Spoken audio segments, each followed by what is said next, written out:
Alors, Monsieur Barry, je vais me tourner vers vous. L'organe d'autorégulation, vous y croyez? Vous pensez que ça peut être une solution et que ça peut éviter aux journalistes les sanctions de la HAC?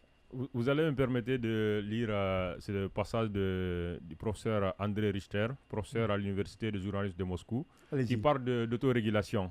Pour lui, c'est une forme d'autorégulation émanant directement ou indirectement des autorités faisant pression sur les propriétaires des médias. Selon toujours André Richter, l'interférence des autorités dans le processus d'autorégulation des médias s'explique par le manque de professionnalisme et d'esprit de corps des journalistes au sein des universités gangrénées par la corruption. Cette situation explique comment les autorités peuvent facilement prendre le leadership du processus de création des mécanismes d'autorégulation des médias, forçant ainsi les propriétaires des médias à coopérer sous la menace d'une forme de régulation plus sévère.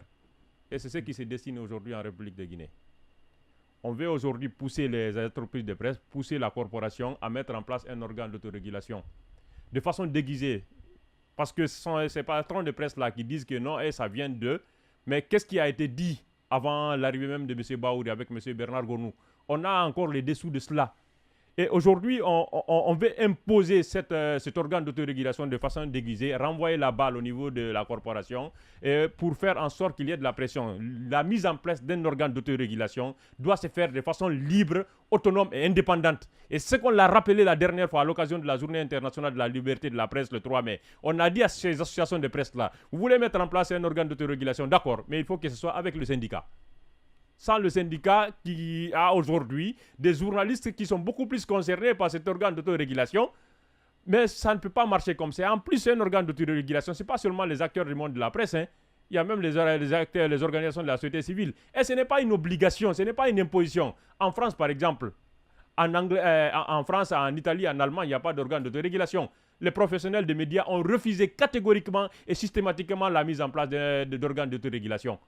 Parce que tout simplement, ils estiment qu'ils ont, par exemple, en France, ils ont le Conseil supérieur de l'audiovisuel qui est là-bas, qui statue par rapport à tout ce qui est manquement professionnel, qui régule tout le fonctionnement du monde de la presse en France. Donc, aujourd'hui, si la haute autorité de la communication... Des gens qui sont autonomes et indépendants d'esprit. Oui, ce n'est pas la c'est que j'en viens. Si cette haute autorité de la communication était suffisamment responsable, on n'avait pas besoin de ça. Mais pourquoi aujourd'hui mettre en place cet organe d'autorégulation? Après tout, vous allez vous retrouver aussi devant cette autorité de la communication. Parce que quand des décisions sont prises, quelle est la relation qui va exister entre cet organe d'autorégulation et la haute autorité de la communication?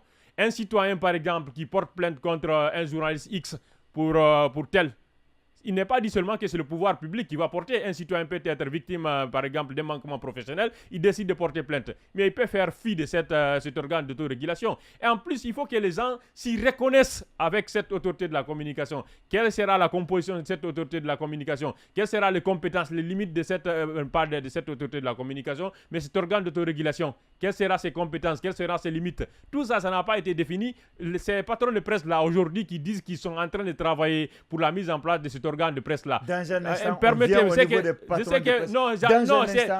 C'est la même chose. Non, il faut que je finisse. Laissez-moi terminer l'idée. Je sais que vous êtes allergique quand on parle des patrons de presse, mais permettez que je finisse rapidement. Ils sont en train de travailler. Non, alors. Vous aurez le temps de parler des patrons de presse dans une. Non, je ne parle pas des patrons, je parle toujours de cet organe d'autorégulation. Il se porte. Non, permettez rapidement. Permettez en une minute. Allez-y. Il se porte volontaire de la mise en place de cet organe d'autorégulation. Normalement, il devait travailler sur les textes de fonctionnement de cet organe d'autorégulation et partager ça même au SPPZ. Mais il n'y a pas de mouture, il n'y a pas rien qui n'a été fait aujourd'hui. Et on veut vraiment mettre en place cet organe d'autorégulation de façon vraiment unilatérale, sans associer les SPPZ. Ça ne marchera pas du tout. Me permettez que je pose maintenant les questions. Sinon, c'est compliqué si vous n'acceptez pas quand je vous demande de vous arrêter.